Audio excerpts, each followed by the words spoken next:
It's been a minute. It's been a minute. So would we officially say that this would be season 2 since we took a 3-month hiatus? I don't know. I think it should be. I mean, I'm not. It's 2022. The last time we recorded was in 2021. So there have been a dozen people ask about when the podcast is coming back. A whole dozen. That may be stretching it. Really, it's been our buddy Cliff out in Florida. Cliff Lightsing, 5L Outfitters. Yeah. I was going alligator hunt. And our buddy Chris with Taylor Targets. Oh, Chris, we're back, buddy. We did it for you. Yeah, this one's for you, Chris. He has been asking, and Cliff and his kids. Cliff's got enough kids that it almost makes a dozen. It almost makes a dozen. It almost makes it almost makes this worth it. It almost does. Yeah, I wish every one of those kids could download the podcast. Really help the numbers out. That'd be great. Oh gosh, Adam, you look great, buddy. You lost weight. You've kept it off. Working on getting it back. Are you? You gained some weight back? I'm just floating in the territory of acceptability. Okay. But nothing crazy yet. Nothing crazy. Okay. Well, you look good. Well, you look well too. Well, thank you. I think I've put on almost all of it back. But thank you. I appreciate that. Really, really do. You just going for it.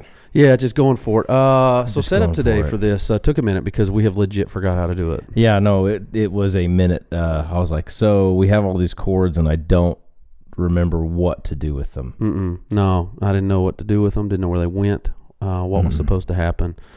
But here we are. We figured it out. The Final Descent Outdoors podcast. You know what we have actually learned is that there Fake it till you make it. Sorry. Always. Yeah, okay. That is. If you can't beat them, cheat them. You know what I mean? Yeah. If you ain't cheating, you ain't trying. Yeah. So as long as we're all on the same page there about that. Yeah. But what we've learned is that there are more people than what we thought listen to this thing. There is. Yeah. A lot of people. We have multiple people like, hey man, when's some more podcasts coming out? A lot of people that have a lot of free time. A lot of people have a lot of free time, and of course, the Final Descent Outdoors podcast is proudly brought to you by. It's proudly brought to you by Deer Camp Coffee.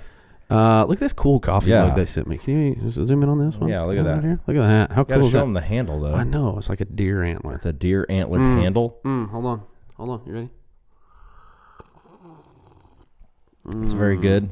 Very good. I'm sporting the old tumbler. Yeah, you got the old Deer Camp tumbler? The old Deer Camp tumbler. They sent a box.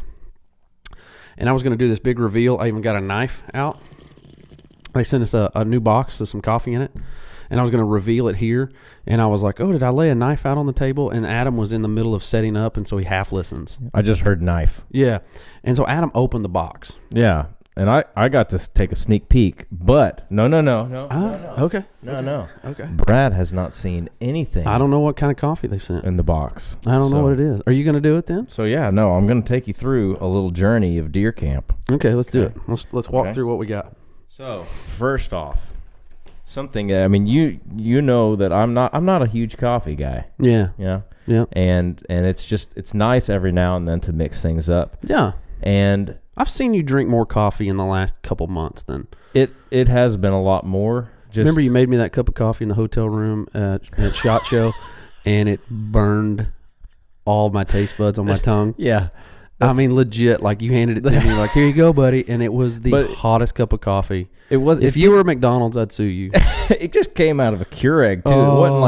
It wasn't like it was a major thing. I'm telling you, I couldn't taste anything. But you did take the bullet for me. I legitimately made that cup of coffee for myself, and then I turned around and I went, you know what? Brad's been on the phone for a little bit. I bet you he'd love just a morning cup of Joe. Mm-hmm. And so I went and handed you. I looked at you. I asked you how many. Do you want any creamer? Yeah. You want any sugar? Yeah. Because I got to kill my coffee because I'm a wuss. I did it up right. Yeah, you did. I did not understand that I handed you a boiling cup of lava. You did, and it really did hurt my tongue. No. For 2 days. For a few days. Yeah. It bothered me. Yeah. Yeah, we went to that Brazilian steakhouse with our friends from Taylor Targets. My buddy Chris, wonderful. That's one of the 4 people that listen to this podcast consistently.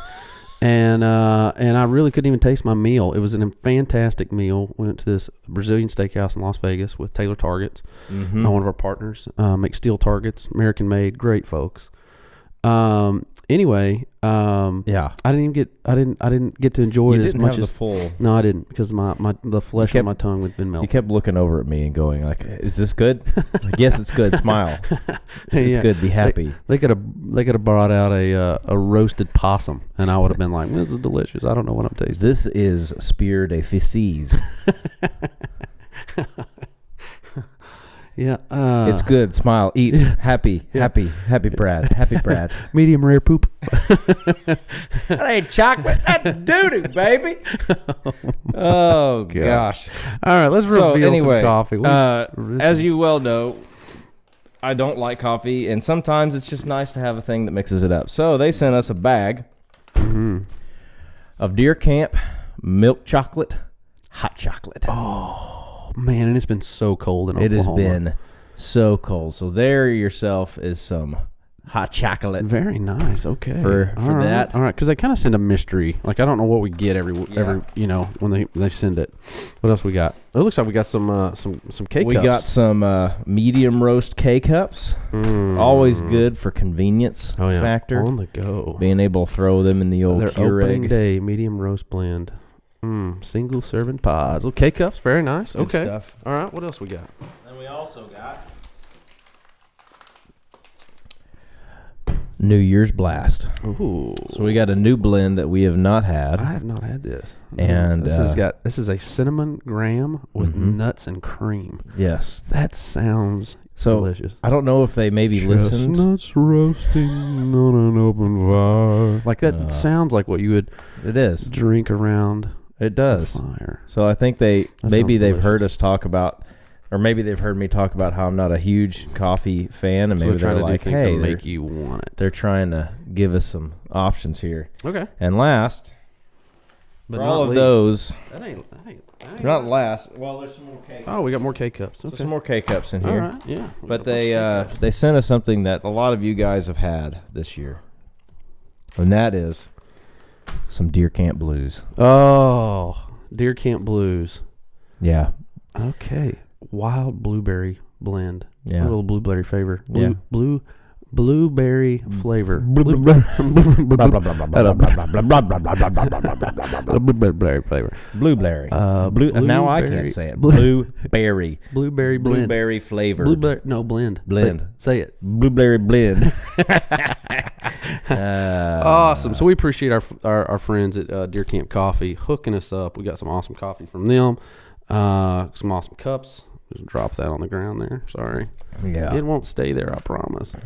Anyway, so Adam, it is 2022.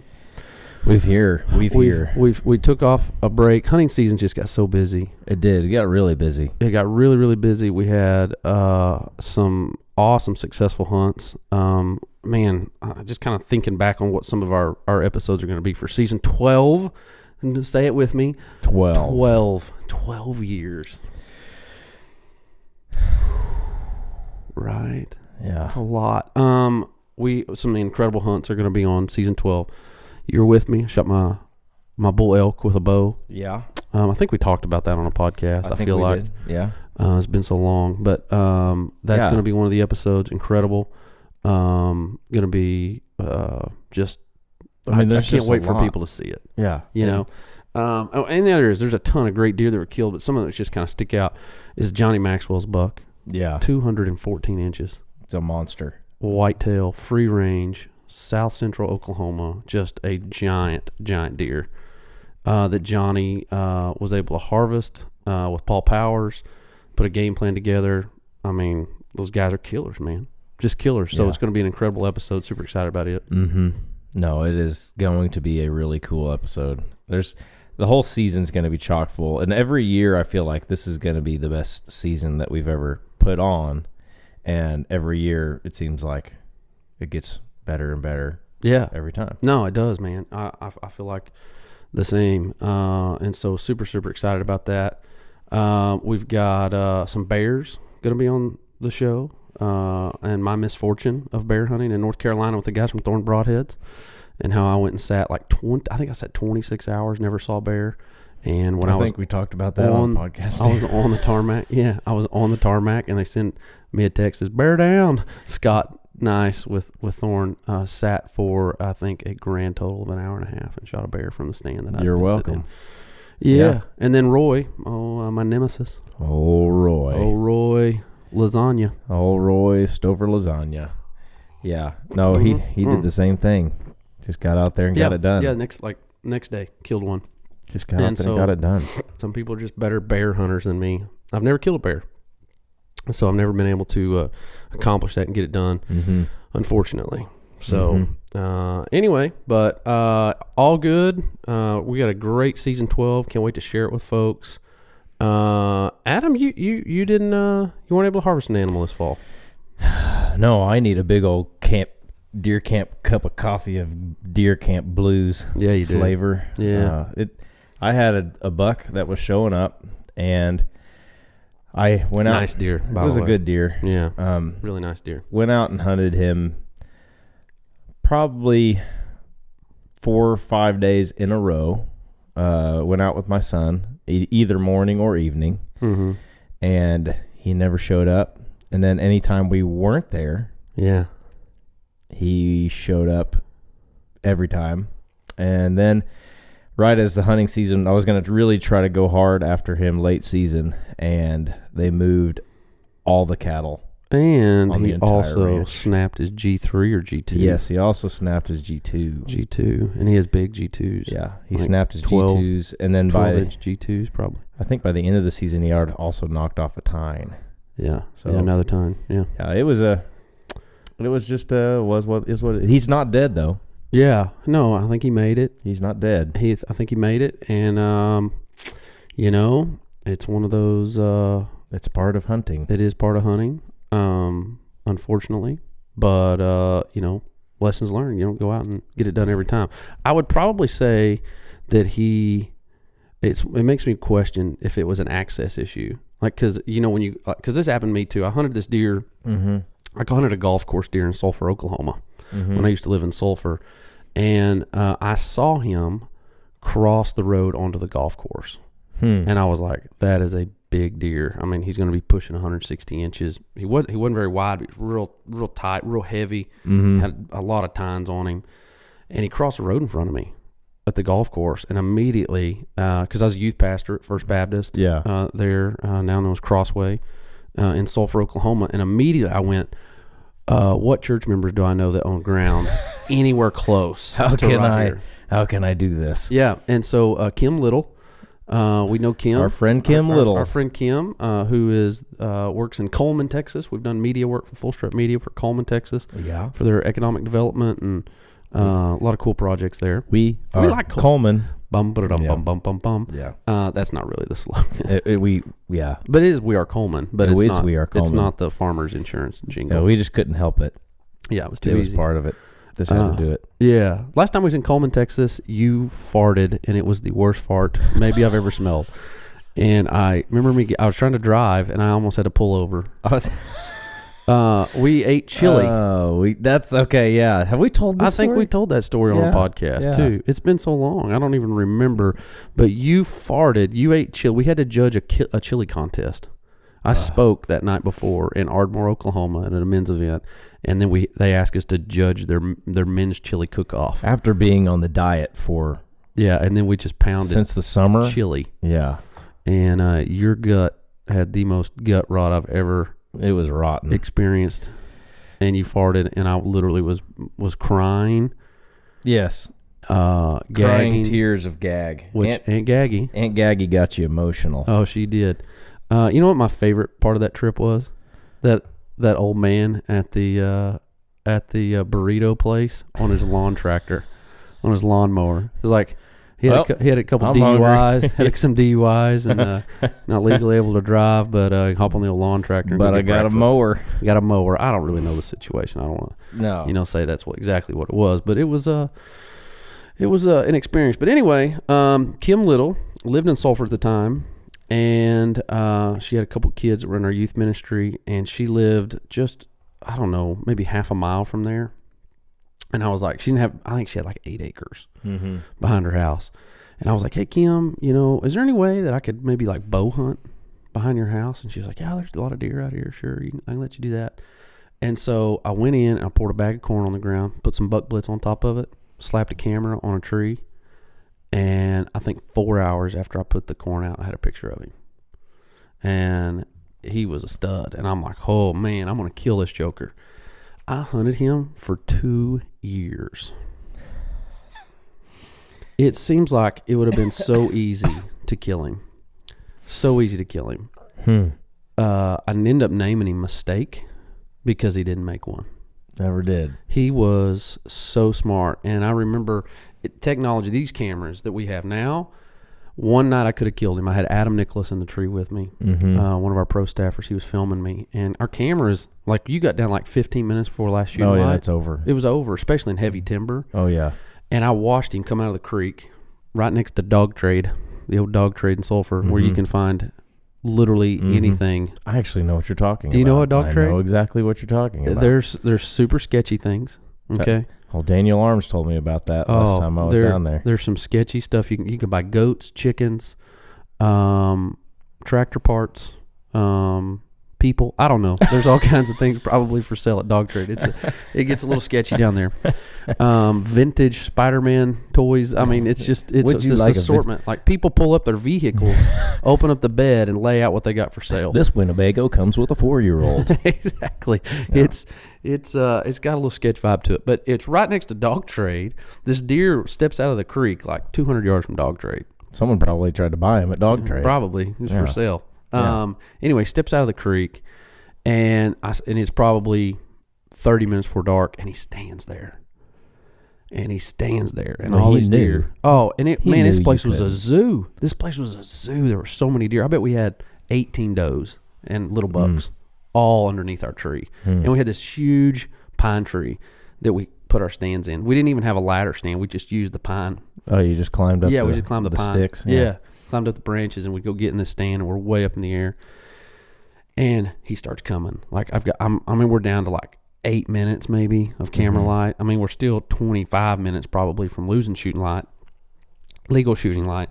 And here he comes. And he comes walking across the field. And I'm like, oh my gosh, like it's going to happen. It's going to happen. And he gets to another tree, and he stops. And he stands there. And he stands there. And he's just like observing everything. Well, anyway, he ends up coming directly under us, and I still have probably like 8 minutes of legal shooting light, but we can't film him. Camera can't pick him up. It's too dark, and I could see him. Only you could have done the old Panda Express. This is like 12 years ago. Yeah, exactly. Hit a light, you know. We did that. Just clear that up for people who haven't heard that podcast. We don't illegally shoot any deer. This was hog hunting in Texas. Okay. No, don't want anybody to feel like we did anything wrong. No, we don't do that. But anyway, and I'll never forget, he's standing probably, 8 feet from the base of our tree. I'm looking straight down at him. And Adam Nicholas leans over and he goes, just think if you weren't using this camera and you were just hunting, you could kill him right now. And I remember being like, oh gosh, the reality of that like set in. Did you go, Adam, did you know I could kill you at any point in time? That's right. I could shove you.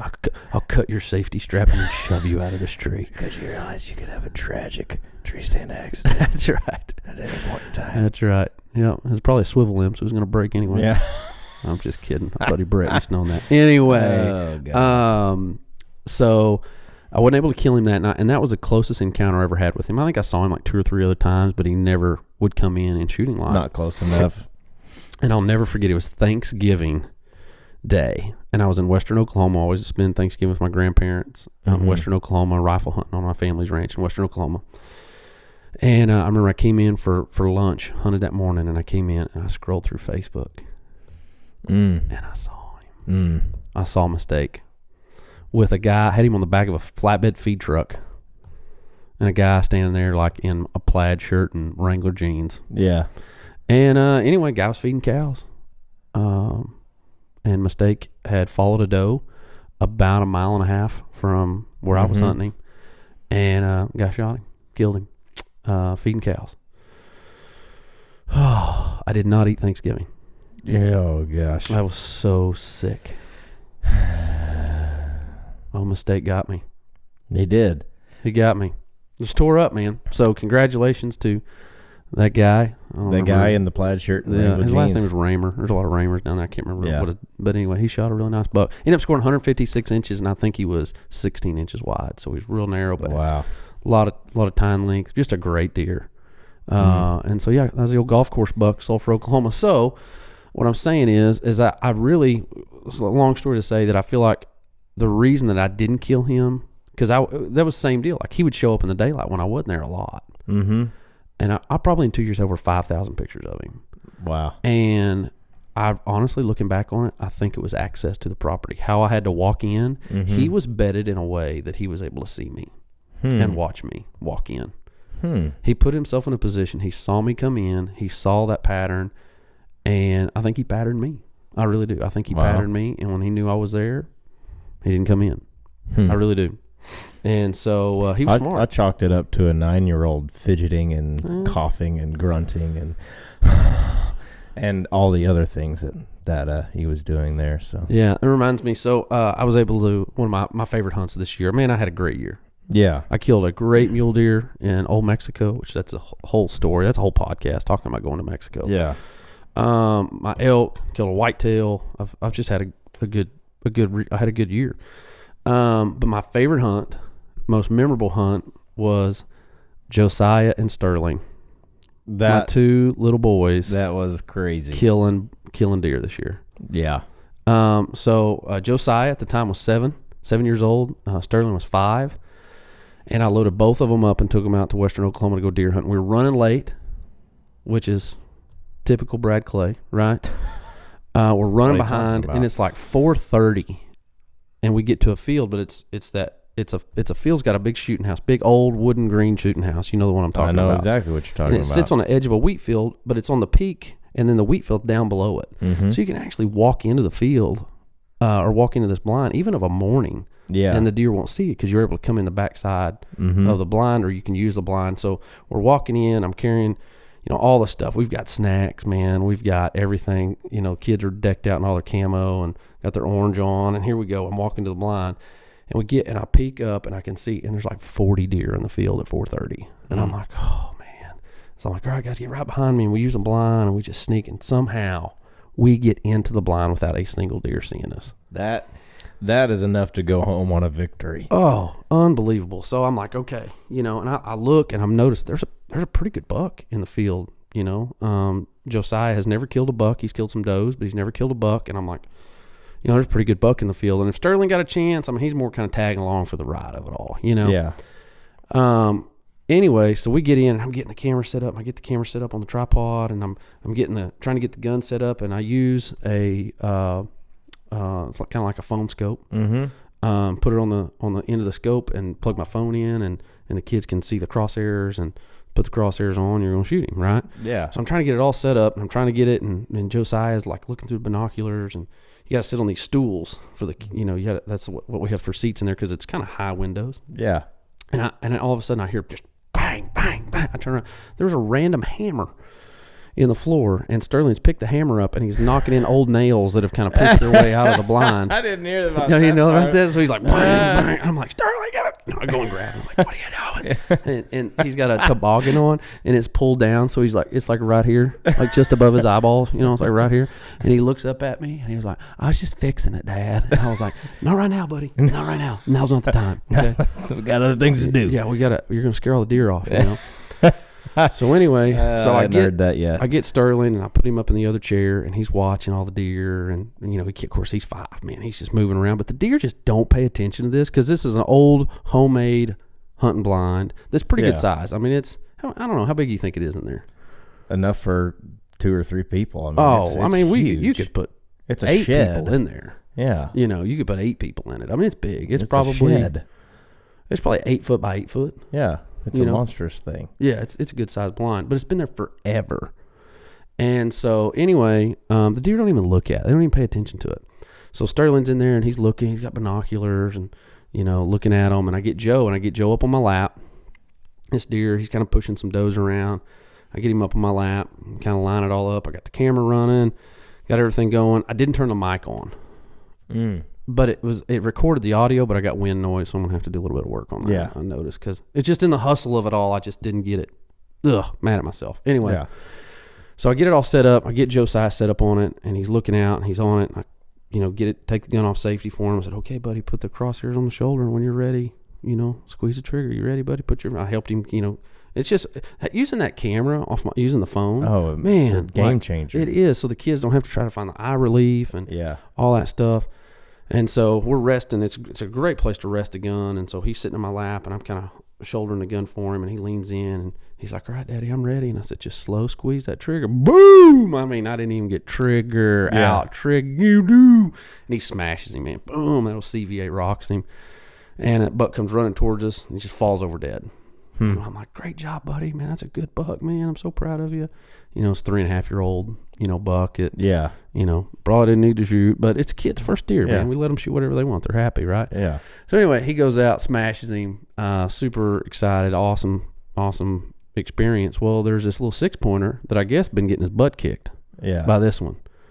And all the deer run out of the field, but guess who didn't run out of the field? He needed to get some that revenge. little 6-pointer. You know what I mean? He's looking at that buck like, "Yeah, bud, what's up? You on the ground now?" You know? And I was like, "Oh, Sterling, you want to shoot a deer?" And he's like, "Yeah, Dad." And so we swap them. Yeah. So get Sterling up there, get him sat down, and the buck's out there. He goes kind of back to feeding. He's the only deer in the field. And I was like, "Okay, Sterling, like how this works, which he's shot guns before, but he's 5, I wasn't for sure how he's going to do." And I'm watching the scope, and I said, if he misses, he misses. Yeah. But it's a good opportunity. It's about 120 yards. See what the kid can do, and I'm watching the old crosshairs just kind of bouncing around. Yeah. And I try to seal it up on my shoulder, and he leans in and he's, "Where's the trigger, Daddy?" And I show him. And I was like, "Okay, put it right on his shoulder, and whenever you're ready." And I mean, it's like he just focused in. It was just like, woo. And it just stopped me. And I'm it's watching like when it. you're playing the game and you go, "Oh yeah." No, it was. And he smashes. I mean, that deer never moves. just dropped it. Oh, that Fort Scott, man, just boom, hit him. And I mean, he just rolls him. Wow. Those Fort Scott bullets, man, just smash that deer, rolls him up. My boys pulled a double. Oh, yeah. Unbelievable hunt. I'm just like, you pulled a double with two kids under the age of 8, showing up late, sneaking into a blind with 40 deer in the field. Got it on camera. Yeah. Twice through the phone and through, it was just stupid. It's stupid. Yeah. But it's probably my favorite hunt of the year. No, that has to be. I mean, we've talked multiple times about it's more fun seeing your kid do something than even yourself doing it. 100%. At this point in life, this is way more fun. Yeah. Way more fun at this point to watch our kids do stuff than watch me hunt or you hunt. And Hurley this year, and it was the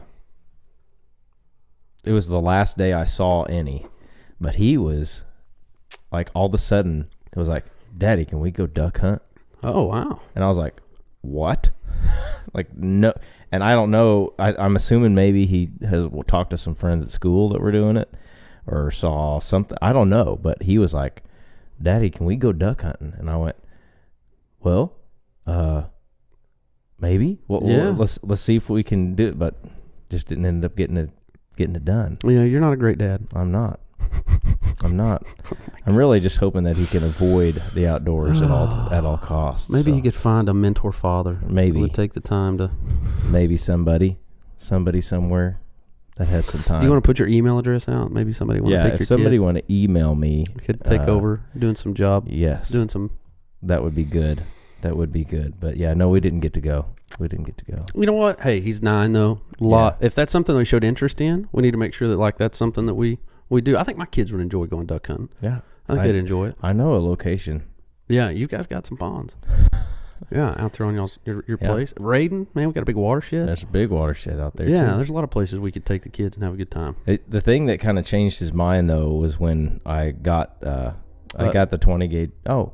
I'm sorry. This segment is brought to you by Burlington Northern Santa Fe. Yeah. There it is. I didn't know if we were going to get a chance to say anything about it. I really should reach out to Burlington Northern Santa Fe.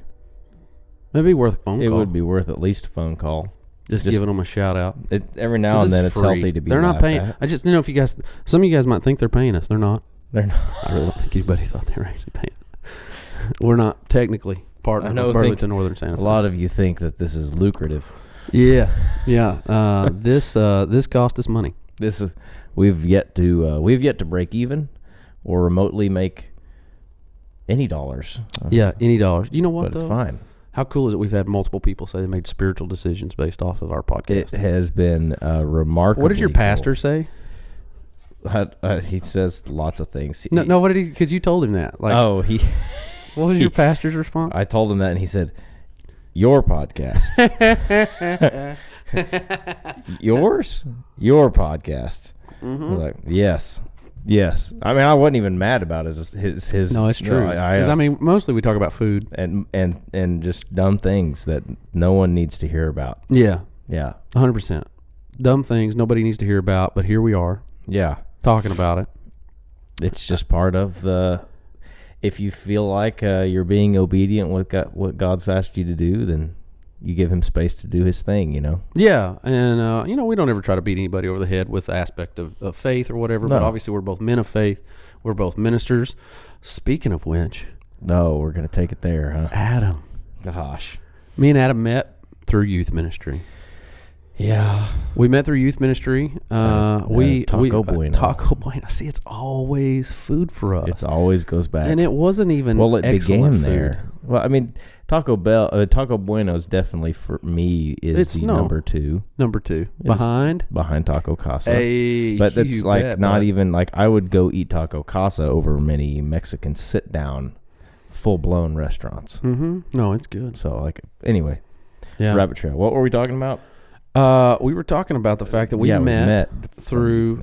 We met one night in Shawnee, Oklahoma, at a Taco Bueno, and that's how the relationship started. That was our first date. That was. We were there for Super Summer Leadership Camp at Oklahoma Baptist University. Shout out to the Bison. Yeah. Anyway, we met there.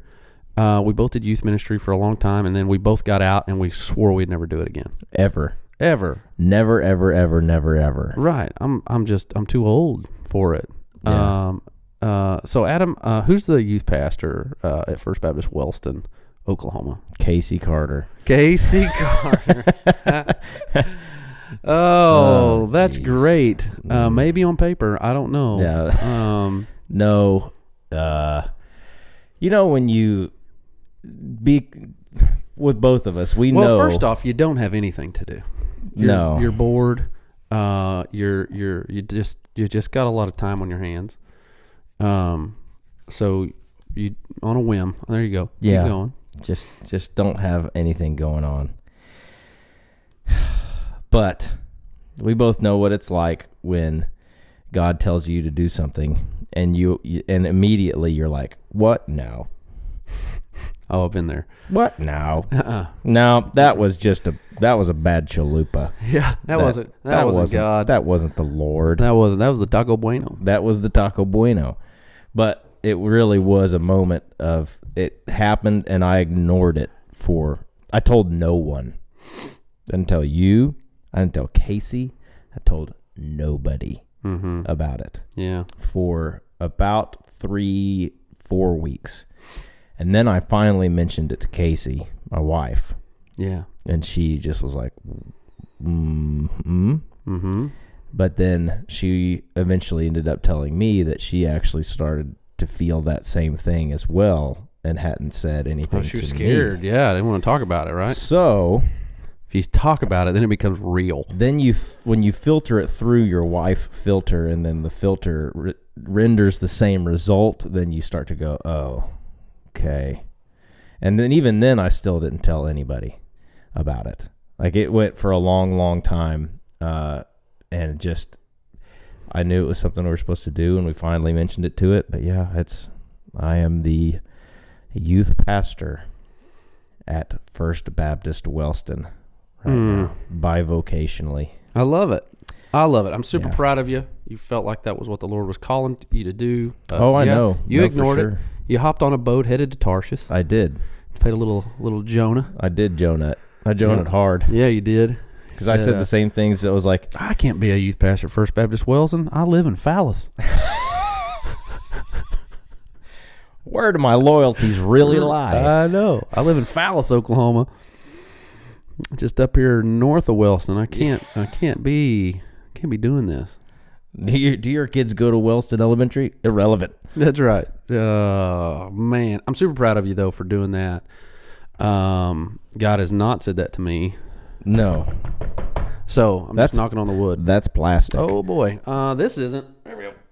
There we go. Yeah. Knocking on the old beam. Adam charged me to put that beam up, actually. Gotta be careful knocking on it. I don't want to knock it down, actually. I don't think I did I didn't wrap the beams. No, me and Brant. No, did. that was a Brant. That was a freebie. Yeah, Brant was free on that deal. That was a freebie. That was a lot of fun. Good times, good times. Anyway, super proud of you on that. That's a huge thing. And then we also man, we've had it's been busy. We obviously did hunting, and then January rolls around for us, and we turn into trade show people. Yeah, it like you have to mentally get into you have to like mentally prep yourself. For January. Yeah, you do. So I did ATA. You didn't go because you had the COVID. I got the Rona. You got the Rona. It was not fun. Yeah, and you hadn't had it before. No, I hadn't had it. I had avoided it. You thought maybe you had. I think I did, but maybe not this strand of it. But it put me down for a solid 10 days. I was not okay. Yeah, no, it knocked you and your wife. Great. Yeah, and my wife too. We all kind of had it. Yeah, no, we got it over together though, so that was nice. Yeah, you guys both were knocked down. So you weren't able to go to ATA with me. Had old Noel Evans roll in, do ATA with me. But we did 2 weeks later turn around and go to SHOT Show. So if you're not familiar with SHOT Show, give an assessment, Adam, of what to expect when you go to SHOT Show and what it is. Yeah. So the best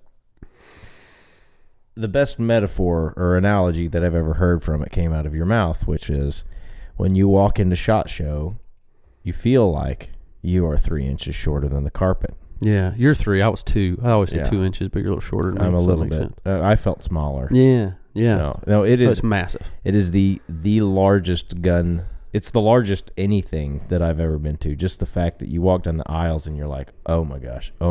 I've seen so many of these same things, or I've seen these products, and then we get to every now and then to like ones that we're like, what? We've never seen anything like this before. Yeah. It's always a fun time, and every year you feel like you got more of the groove. And if you're not familiar with SHOT Show is a gun manufacturing. They're anything to do with there's really anything to do with guns, gun accessories, hunting, and then there's a police aspect. There's kind of a tactical side of it, and then there's the mercenaries. Listen, all right, I will never forget walking around. So there's 3 levels to SHOT Show, and then they added even a whole nother building this year. But there's this massive upstairs area, and I mean there's booths up there that are $1 million booths. They paid $1 million for that spot for a week. Okay.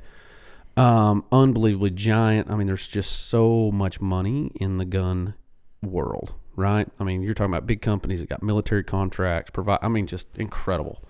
Big booths. And I remember walking around and there was these like you'll see everything. Like here's a guy that's buying for like LA SWAT, and he's over here with Glock, and he's talking about buying, 5,000 9mm pistol. I mean, it's just you never know. There's so much business that's taking place. There's people from all over the world. You got people from all over the world there. So you hear a lot of foreign language being talked up and down the aisles. There's a lot of manufacturing of firearms that are done in all over the world. So you got really all these people from all over the place. And I remember a couple years ago walking down an aisle, and there's these like giant dudes. I mean, they're like 6'6".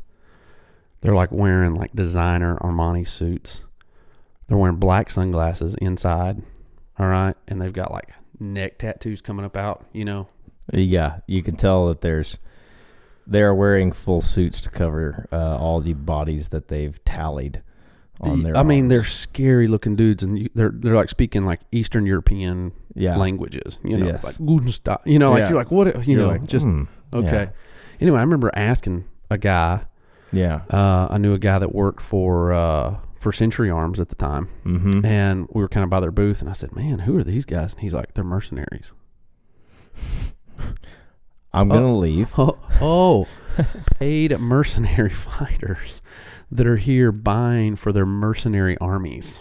Okay, like bad dudes. Okay, like, so I mean, you just never know what you're going to bump into. No, you don't. But it's massive. It's at the Sands Expo. I believe it's the biggest event at the Sands Expo in Las Vegas, and it's 3 stories. It literally takes 4 days, nonstop. 4 nonstop and a lot of people think, oh, it's Vegas, man, let's go. Like, we were in bed at 9 o'clock every night, because we're there to work. Like, I mean, Vegas is what it is. It's fun to people watch. Yeah. There's some good food. What's our favorite?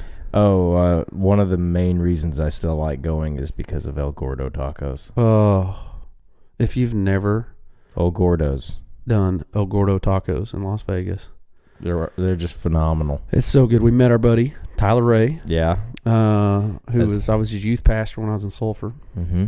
And now he does media work, does a great job doing media work.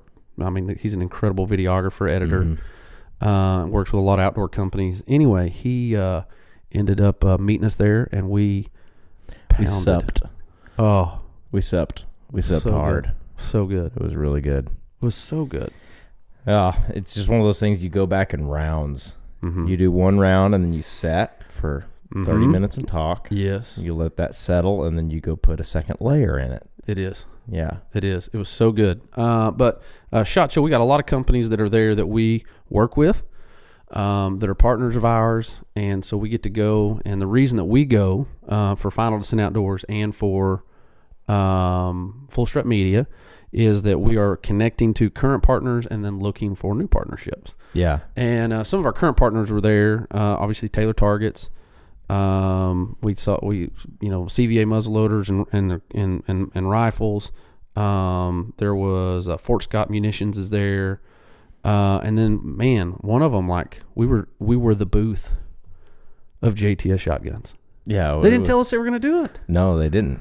No, we're gonna have to put in, like, I'm gonna have to do some editing right here. Throw in some pictures. Yeah, throw in some pictures that we took. Some B-roll. Yeah. We walked around the corner, and it was like, hey, there's Brad, there's me, there's Austin, my brother Austin. So we did. Part of our contract with them was doing product photography. Yeah, and we like lifestyle pictures, lifestyle product photography, and we spent a couple days, I believe, doing stuff just with their shotguns. A lot of their products. Yeah, and they did their entire booth using our product photography. And it looked so good, and not just because we were on it. You know what I mean? No, the booth looked awesome. It was phenomenal. They looked so good. The booth looked legit. Yeah. And here's the deal: I don't know how much time we've spent talking about JTS shotguns on the podcast. Mm-hmm. They are legit. They are great. They are good shotguns. Like, there's no ifs, ands, or buts about it. They are legit. They make these they make tactical shotguns, but then they make an over and under that is awesome. That is priced incredible. Yeah. Matter of fact, I had somebody call me this week, and their kids getting into like doing trap shooting for 4-H. Yeah. Through 4-H, and they're like, man, we're just not sure if the kid's gonna love it, and we just don't want to go out and spend like all this money on an over and under. Man, do you know anybody that makes an affordable over and under? And I'm like, I do.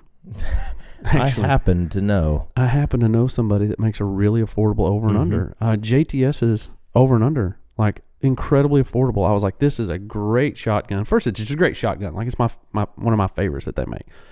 But I was like, this is such a great gun for somebody that's like unsure. Mm-hmm. You know what I mean? Like, you didn't want to go and spend all this money on this expensive, like, high end, crazy expensive shotgun. Like, it's such a great gun that they can get in, spend some money on it, and it won't kill you. A couple $100 into it, like, for an over and under. And then, of course, they got their inertia shotguns, but their bread and butter. Their bread and butter is those tactical. Oh, they got an AK, which you're an AK guy. Yeah, and they are the only true AK and AR platformed shotguns. Is right, because it's legit AK. Like, it's built, like, when I take that thing apart, on the inside it looks like an AK. Because you should do that, not me. Yeah. Let's be honest. Yeah. The AR. I'm not a handyman. When you take the AR apart, looks like an AR on the inside. Mm-hmm. It is awesome. Yeah. They are awesome, and they work. Like, that's the other thing. It's like they don't having the adjustable gas on the front. Like, when we went out and shot the product photography, we shot everything from 2 3/4 8s light loads. Yeah, all the way up to like 3-inch triple BB goose loads. Bring it. Which the best part was mixing them in. Oh yeah, I didn't load a mag. I didn't load the mag when we were doing the shooting. You're just like, dump the clip. Light, goose load. Yeah. Now, you know what? There was another really cool thing that we did. Yeah. We've never posted. What? For no reason whatsoever. Oh, yeah. I forgot about that. I climbed into a pond. What was the temperature outside? You thought this was November. Was this November? It was in November, and he was like, I'm going to get in the pond. And I was like, you're going to get in the what pond. Do you think about, here was the idea, okay? How cool would it be to talk about just how rugged these shotguns are? Okay, these was I in the AK or AR one? I think it was the AK one that you came I think, and so I said, both these guns are so stinking tough. What if I Rambo it? I get in a pond and completely submerge myself, and then come up and just you feel me, in slow motion, just dumping the clips, doom, doom, doom, doom. And we're like, okay, yeah. You're like, all right, we can try it. I remember he was like, how cool would it be? And I'm like, well, it's going to be pretty cool. Like, how cold? It's going to be cool and cold. Like about 40 degrees. Yeah, it's going to be really cold. So anyway, so I had on a Habit zip-up camo, had on a JTS hat, and a pair of shorts. Yeah. What was the temperature that day? What was it? The temperature outside was a lot higher than the temperature of the pond. But what was it, 55? Yeah, it was 55, 60 degrees. Yeah, but the pond was a 40. good 39. Yeah. And so it was cold. Immediately, first foot in, I went, this was a mistake. Yeah, I immediately regret this decision. Yeah, this was dumb. This This is a June event. Yeah. Not a November event. But I was committed to it. I dove in, went in, and that is a cool video. It is cool video. Can we edit that? Can we send that to Jake? Do something probably cool? At some point. Yeah, we can edit that. Well, I mean, we should. Like, that's a cool video. Yeah. But anyway, they have super cool shotguns is what we're getting at. Yeah. And so if you're not familiar with JTS, man, you need to check them out because they're affordable. They work incredibly well. And who doesn't want to have a tactical shotgun? Yeah, they are. They just look cool. They do. They look cool. They look cool, but they do work. Like it's kind of my, like, somebody's in the house, grab it and go gun, but it's also fun to go out and just, like, shoot skeet with it, like shoot trap with it. Yeah. Just showing up with that. We actually did a hunt that once again you weren't able to go on. No, COVID got you. We actually had those guys from JTS come in, and we went sandhill crane hunting with Sand Creek Outfitters in Cherokee, Oklahoma. The ribeye of the sky. I have some of those in my freezer. We got to cook them. That's the part I'm the most sad about, is that I was like, I'll share, bro. I share, man. It's like, you remember you didn't share your elk with me, but dude, I'll have no problem sharing. Sharing some sandhill crane with you. I technically have shared it, but I just haven't given it to you yet. That's not sharing. It's no, it's not. Thinking it and doing it are two different things. It's pick up ready. I've been to your house so many why didn't you take it? Because I'm not going to forage through your stuff. It's got your name on it. Still, it's in a bag in a freezer somewhere. I'm not going to forage. It's kind of like a scavenger hunt. Okay, you're not getting out of this. You're not going to do it. You're not getting out of this. No matter what you say, it's not happening. It's not going to happen. Anyway, but our friends from Real Avid were there as well. Get to visit with them. They had a big old booth, man. They're just blowing and going, making awesome gun cleaning and maintenance accessories as well. We're at SHOT Show. But anyway, it's a great show. But there was a couple products we came across that we don't have any association with. No. That stood out. What was some of them that stood out to you?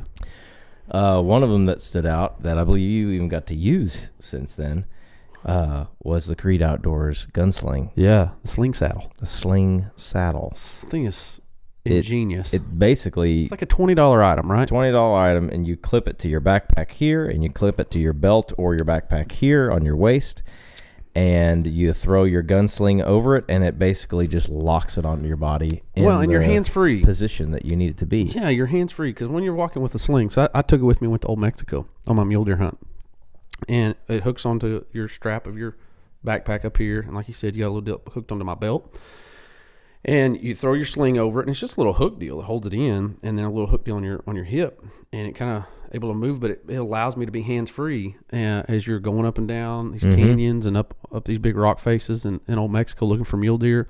And another thing I thought about was just a safety issue. You know, when I was doing youth ministry in Sulphur, there was a horrible accident of a student that got shot going down a dam on the backside of a pond, going down the backside of a dam. He was following the guy in front of him, and the gun barrel, as he was going down, leaned back, tilted, and the gun went off and shot him in the chest. He lives. Name's Ty Kaiser. Incredible story, but he got shot in the chest. And so I even thought about it, it's like as a safety issue, like as we're walking, you know, with our guide and camera guide and stuff like that. Like, man, that gun, especially when you're going downhill, it wants to like lean itself back, or when you bend over. Yeah, when you bend over, you're leaning for whatever it is. You know, it's just like it's wanting to move on you, and it kept it upright the whole time. So even from a safety standpoint, I love that thing. Like, we have no association with them other than they said, hey, take one of these. Y'all check it out. And I took it, used it, and loved it. Super cool product. Yeah. Super cool product. Yeah. There's lots of cool stuff. You know what my second favorite product was? What was that? That dang chair we bought. The old Wolf Trader chairs. That was was that the last day? Yeah. It was something like that. Yes. Last day or second to last day. Yeah. And, man, your feet are just dead. You're so wasted on your feet. Your feet are killing you. It's the end of it. And we're walking around, and we come around this corner, and there is this like cushy plush fold out chairs. Yeah, not the little cheap ones you get at Walmart, or not the ones that you have to think about before you sit on it. Yeah, like, oh boy, I know that I'm pushing the luck on this little I may aluminum. be getting off the ground. Yeah, exactly. With a piece of metal in my hiney. Exactly. I can't even remember what was the name of that. Wolf Trader. Wolf Creek. No, it's like Wolf Trader. Wolf Trader? I'm pretty sure it's Wolf Trader. Okay. I'm pretty sure. I don't think that's right. I'm pretty sure it is. You know, I almost brought them in here to sit in, but I was like, there's not enough room. They are large. They are big chairs. They are big. And that's why I bought it. Because I'm looking forward to sitting in it and watching a soccer and baseball game. Well, Casey is, my wife's the sit in the chair, put the feet up in the chair kind of person. My knees don't allow for that. I can't bend that way. No, my body doesn't. My body does not do that. She enjoys to sit. The old knees ain't what they used to be. But that's what we like. She likes to do. But I just straight up comfy chairs. Mm-hmm. Yeah, we ordered 2. We have 4 actually. You ordered 2 and I ordered 2. Yeah, we do. Yeah, we can combine forces. Yeah, we have like a whole dinner table.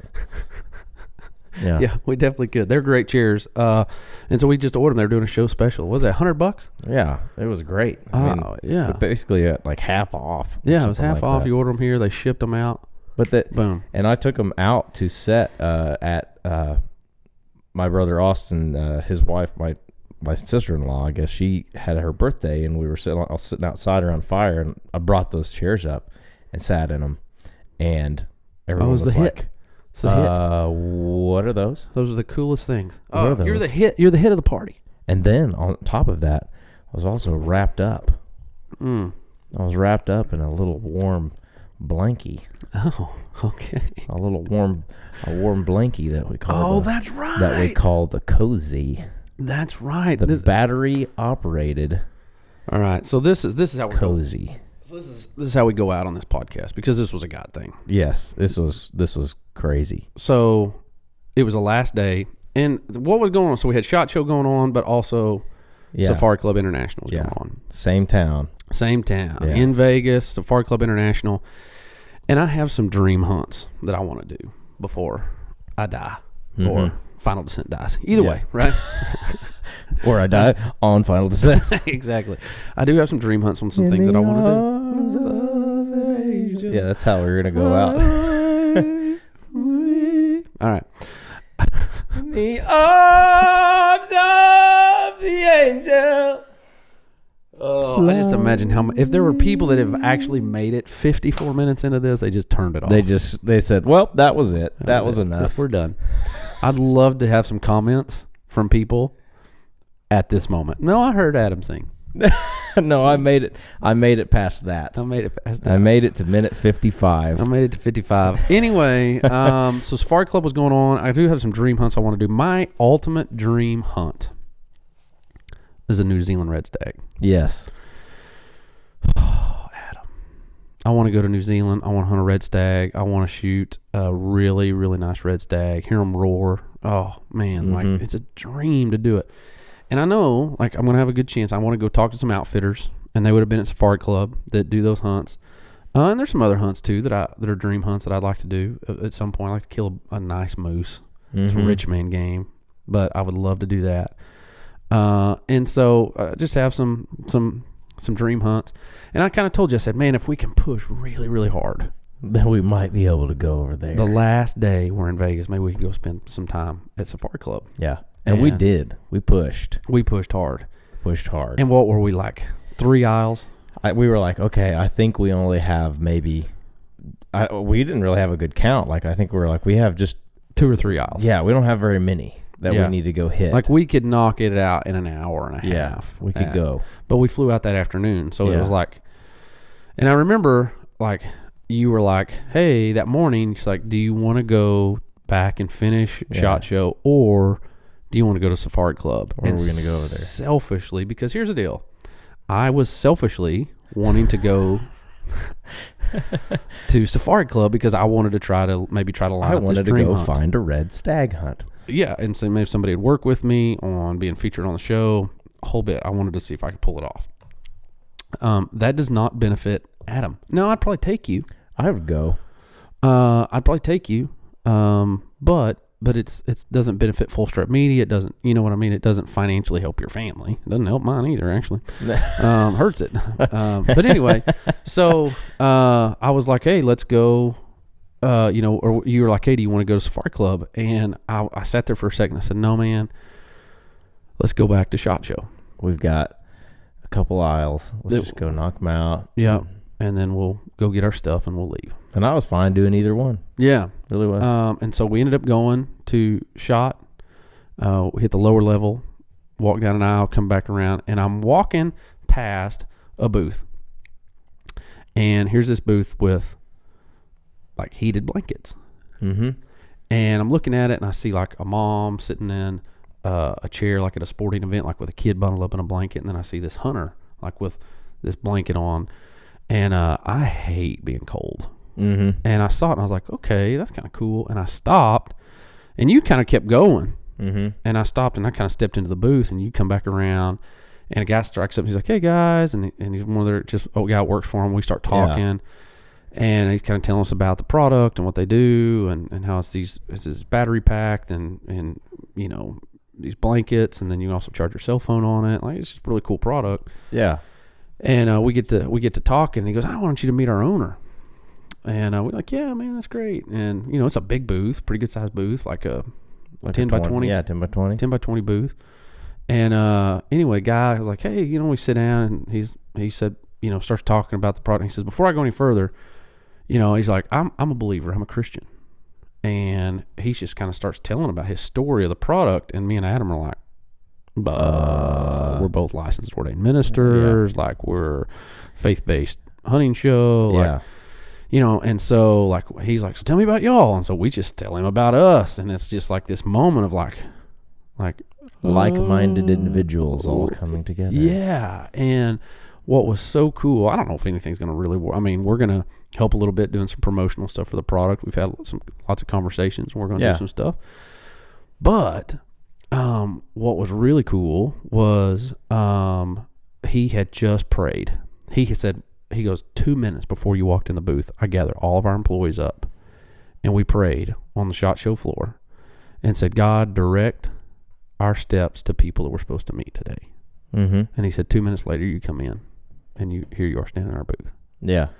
And it was just this God moment of just how he directed steps and how that happened. And a few minutes later, we were standing in the middle of an aisle at SHOT Show in a circle praying with each other. And praying for their business, praying for our business. And it was just a God moment. You know what I mean? Cool. And that was one of many God moments that happened this year at SHOT Show. Oh, yeah. No, it definitely was. Yeah. Definitely was. I mean, we had an individual, you know, tell us I got saved because of what you guys do. Yeah. Unbelievable, right? Like, we're like, whoa. Yeah. So cool. I mean, we had lots of really cool God moments. And so, I know we're there. We've at the end of this podcast, and it's good to be back. It's good to be doing them again. Mm-hmm. We'll try to be more consistent Yeah. doing this, right? Knock out a few. Yeah. But man, being open, realizing God's hand and his direction, and just being obedient, and then listening. Yeah. You know what I mean? No, it's the same thing. It goes back to me even just doing the youth stuff. If we're obedient with what God asks us to do, we'll be really surprised in how he will work. Because he doesn't need us, but he wants to use us. Mm-hmm. And he wants to use us to accomplish his end goals. And if we're just obedient in what he asks us to do, then we get to go along for the ride. That's right. And it's really cool to see it. And it's one of those things that we definitely it always is great for us because there is tough times in the show and we're like, oh gosh. Oh yeah. What are we doing this for? But it's those moments that carry you on. That's just like that, the gas in the tank. It's Mm-hmm. like, okay, this is, we know we're God's here for using this. it. We know we're here for this. Yeah. This was the reason. This is what's happening. And God just gives you those little, nuggets to feed us. Nuggets. Nuggets. Get some nugs. Nugs. Get some Lord nugs. Oh my goodness. Yep. Anyway, man, if there's any way that we can be praying for you, encouraging you in your walk with the Lord, we would love to do that.